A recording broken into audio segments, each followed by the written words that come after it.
The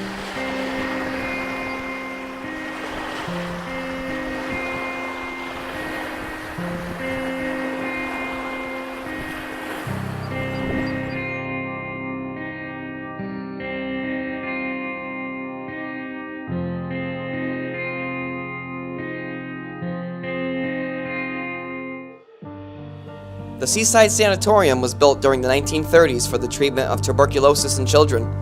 Because it was the only tuberculosis hospital in the country at that time, as soon as it began operations, the sanatorium reached the maximum capacity of patients.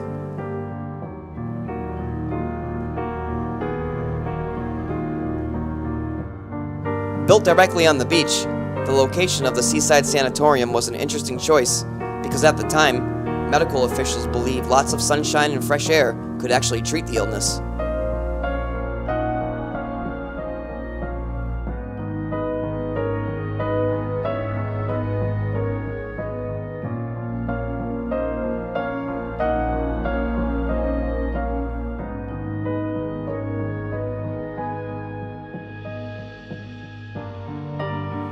By the end of the 1940s, new drugs were developed to treat the disease, so the need for sanatoriums that housed these patients were rapidly on the decline.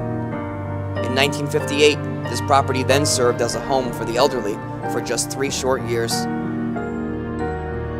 After that, the location was used to treat people with numerous mental disabilities until 1996, when the sanatorium closed its doors for good.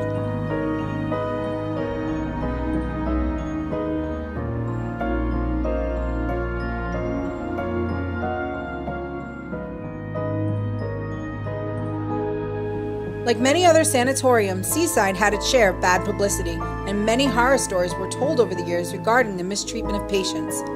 Seaside was said to have one of the most alarming suicide rates in comparison to its number of patients, which has probably contributed to the abuse that they suffered.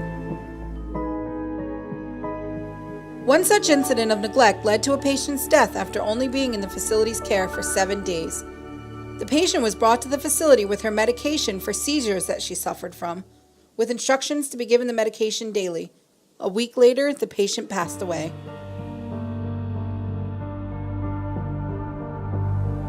When the family arrived, they saw her pill bottle being taken out of her room and asked to look inside. When they opened the bottle, 8 pills remained. If the pills had been properly dispensed to the patient, there should have only been 2 pills remaining. The family requested her medical records and found that they were not filled out properly, with dates changed and many details had been scribbled out. They demanded that an autopsy be completed, and the facility completed one on the site. When the results were in, it was found that not enough blood was taken from the victim to run a full toxicity report to determine if her prescribed medication was in her system. The family filed a wrongful death lawsuit and won the case.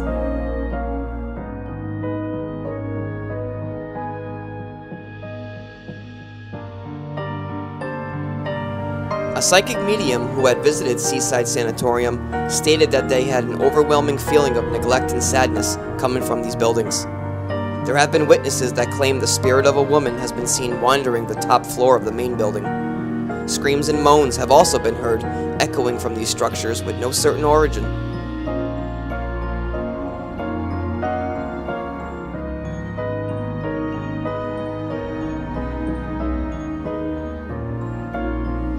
Even with its dark and horrifying past, the Seaside Sanatorium is an interesting piece of New England history, and it's worth checking out if you're in the area.